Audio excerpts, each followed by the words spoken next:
Hörður, þið tapið fyrsta leik og svona erfitt að spila sig kannski inn í þessa seríu. Hvernig finnst þið tilfinningar eftir að hafa klárað þetta bara? Bara ánægður, stoltur af liðinu og stoltur af effortinu í dag.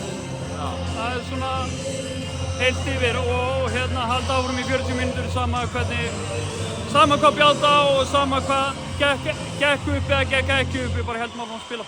Gífurlega hæfileikar ríkt lið sem með höndunum við fáið framlögur rosalega mörgum áttur svona heilt yfir í þessari seríu og það er aðalega að tala kannski sóknarlega en svona ykkar helstu hestar svona mæta til leiks. Lítur að vera ánægð með það?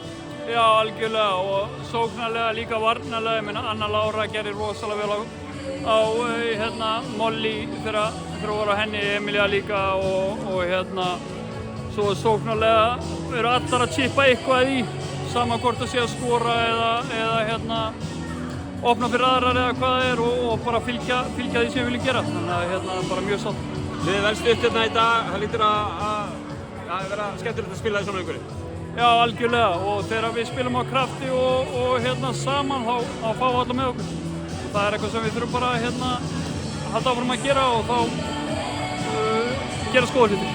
Bikarmeistarar komnir í undanúrslit, ég þykist nú samt vita það að þeir eru ekki sattar.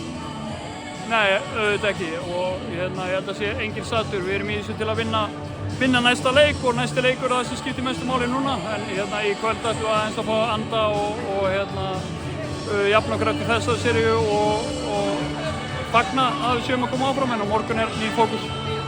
Kærar þakkir, Hörður og gangi ykkur vel í undanúrslit. Takk fyrir.